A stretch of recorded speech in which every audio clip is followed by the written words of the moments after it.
Boom! That was your local power station eating itself alive like a mechanical Ouroboros. Right.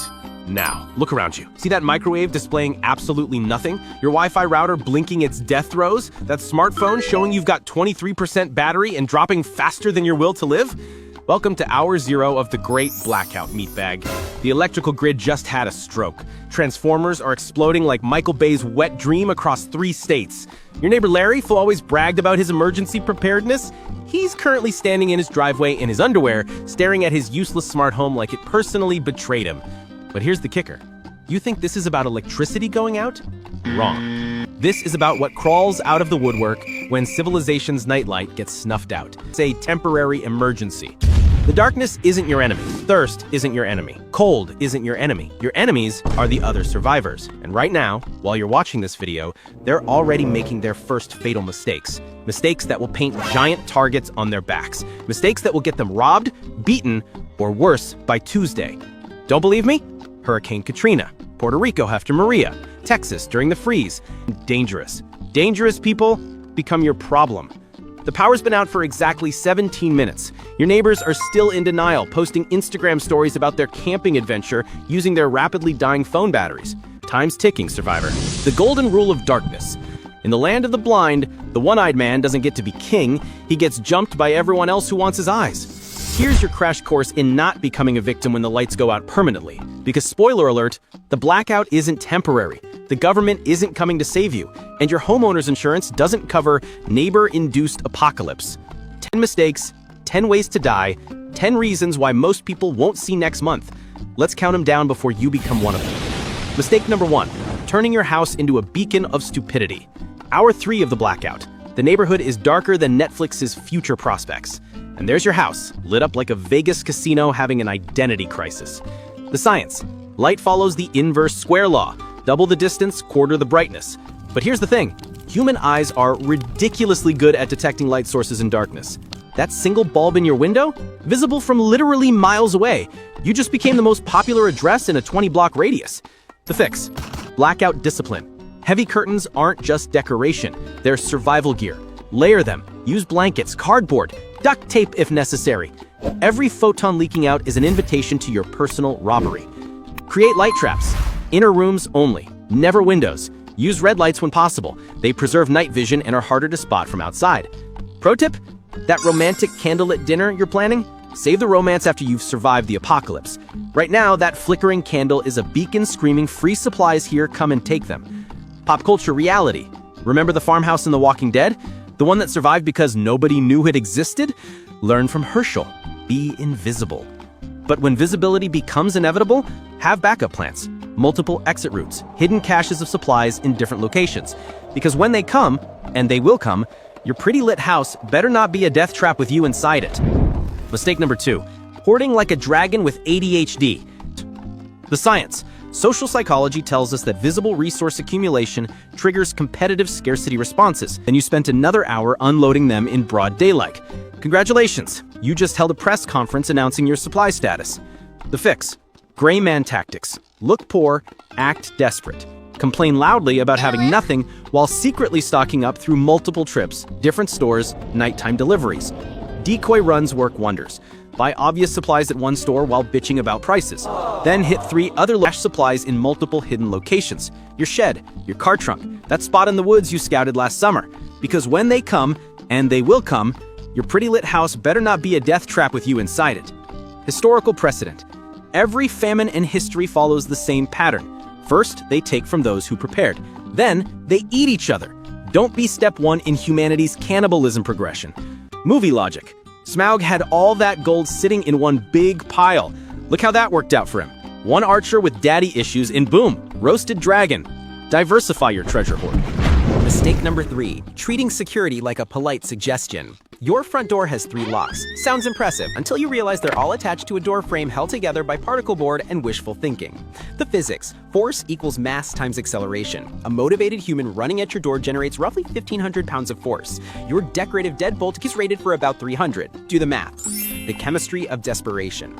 Hungry people produce adrenaline. Adrenaline makes people stronger, faster, and significantly less concerned about property damage or noise ordinances. The fix. Reinforce everything. door jamb reinforcement with 3-inch screws that bite into wall studs, steel security film on windows. It won't stop them, but it'll slow them down and make noise. Create layers of defense, multiple barriers. Each one buys you time, and time is ammunition in survival situations. DIY security science. A 2x4 braced against your door distributes force across the entire frame. Basic engineering principles working in your favor. Add multiple braces for exponential improvement. Window reality. Glass is just pre-shattered silence. Board them up and serves as an early warning system. Psychological warfare. Make your house look harder to rob than your neighbors. Criminals are lazy. They'll pick easier targets. Visible security measures, even fake ones, redirect attention to softer targets.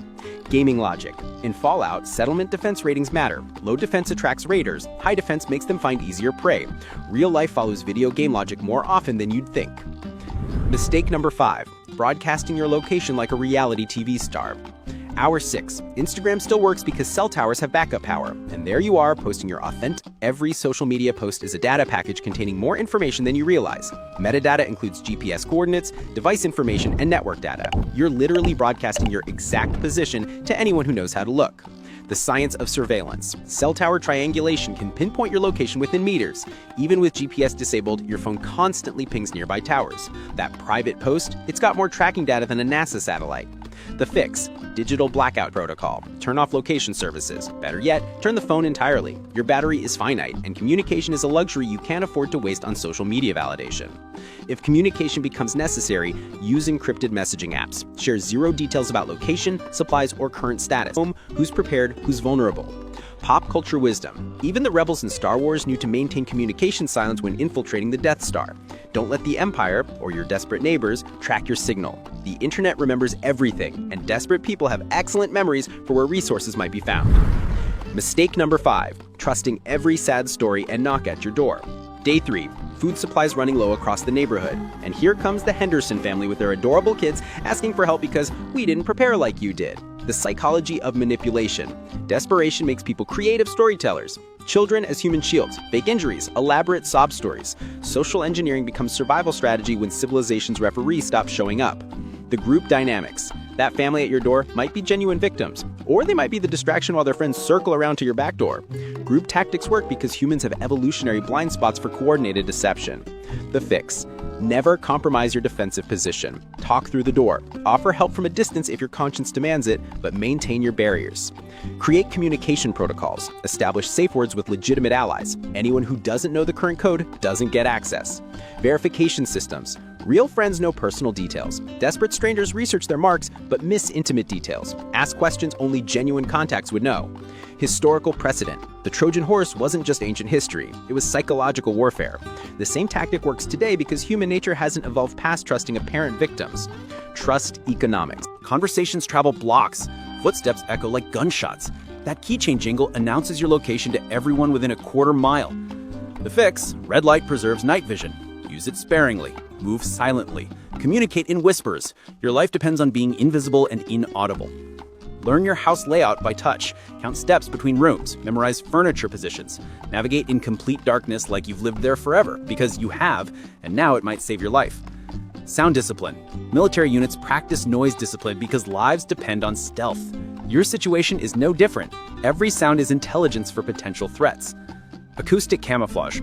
Background noise masks movement. Use ambient sounds, wind, rain, distant traffic to cover necessary noise.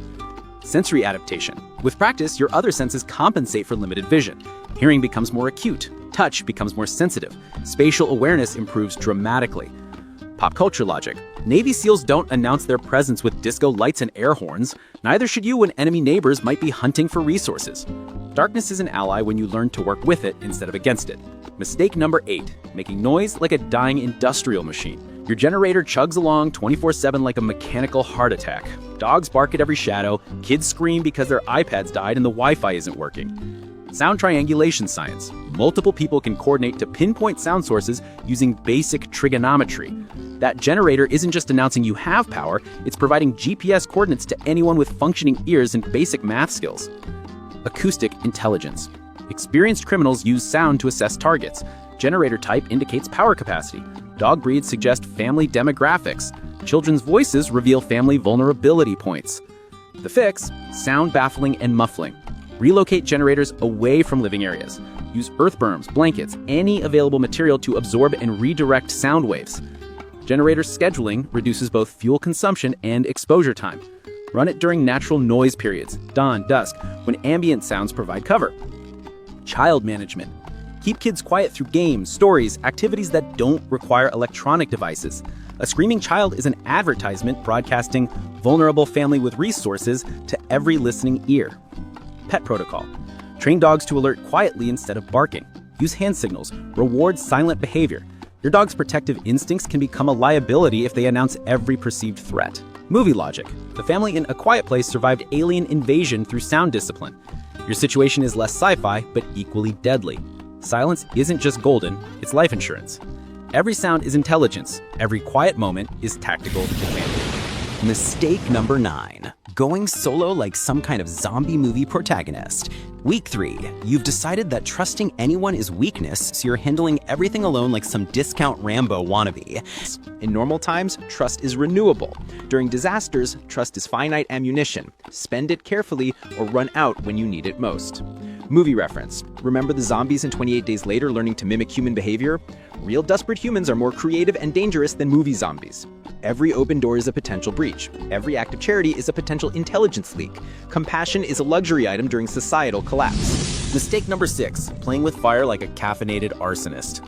Week 1. No electricity means improvised heating, cooking, and lighting. Candles everywhere. Gas appliances running constantly. DIY heating solutions that would make fire marshals weep blood.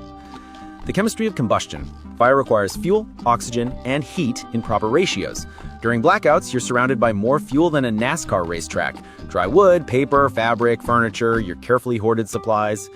The physics of house fires. Fire doubles in size every 30 seconds under ideal conditions. Your small candle flame can consume an entire room in under 4 minutes, your entire house in under 8. Carbon monoxide science. This invisible killer is produced by incomplete combustion. No smell, no color, no warning. It binds to hemoglobin 200 times more effectively than oxygen. Your brain shuts down before you realize you're dying. The fix: one fire, one room. Constant supervision. Fire extinguishers within reach. Water for ordinary combustibles, sand or dirt for grease fires, baking soda for electrical fires. Ventilation is life insurance. Crack windows when using any combustion device. Carbon monoxide poisoning turns your brain into mush before killing you quietly in your sleep.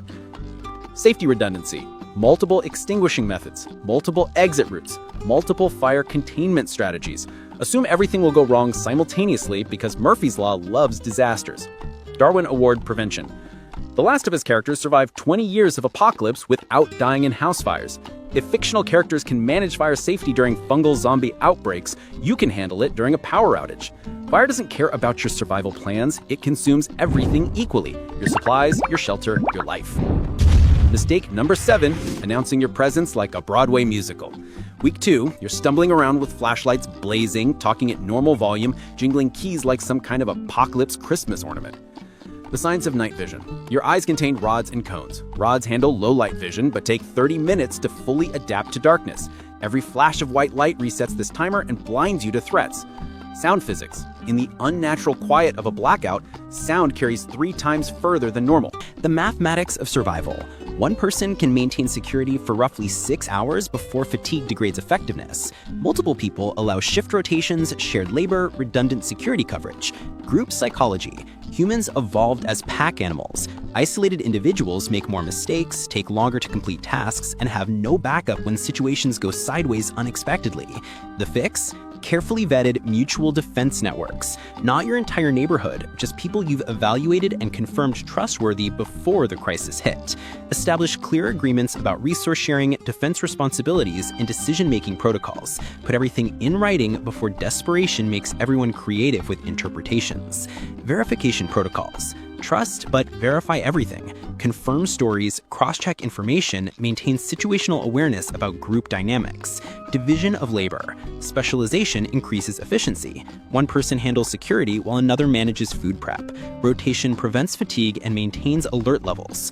Backup systems. Multiple people means multiple skill sets, multiple perspectives, multiple solutions to problems. Solo survivors have no redundancy when their single approach fails.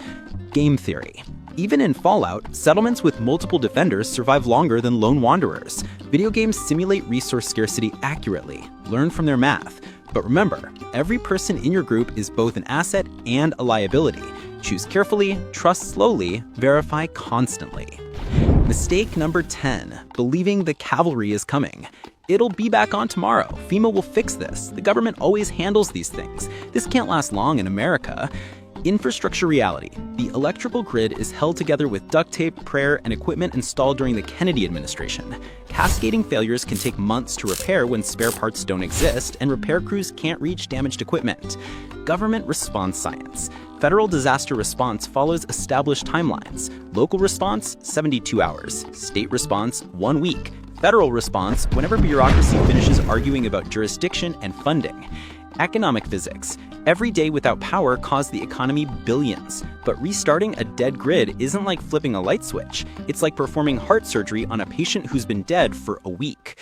The fix? Plan for extended outages measured in months, not days. Your emergency supplies should reflect marathon thinking, not sprint preparation. Develop sustainable routines for food preservation without refrigeration, water procurement and purification, heat that doesn't depend on infrastructure that might not exist anymore. Historical precedent. The 2003 Northeast blackout lasted days and only affected parts of the country. Puerto Rico, after Hurricane Maria, went months without full power restoration. A nationwide grid failure? Welcome to the 19th century with 21st century population density. Resource calculations. Calculate your supplies based on realistic timelines. Weeks of food, not days. Months of medication, not weeks. Years of preparedness thinking, not seasons. Mental resilience for long-term disruption. This isn't a temporary inconvenience. This is new normal until further notice. The government's primary concern is the government. Your survival is your response. Learn these lessons now, while the lights are still on and stupidity is still survivable. Practice in comfort, plan in peace, prepare for chaos while hoping for order. Or ignore everything, trust in luck and institutional competence, and become another cautionary tale whispered around someone else's carefully hidden campfire. The blackout is coming, not if, when. Your neighbors are already making their lists. Who has supplies, who seems prepared, who looks vulnerable, who lives alone, who has children, who has weapons, who has nothing left to lose. Sweet dreams, survivor. The darkness is watching, and it's not empty.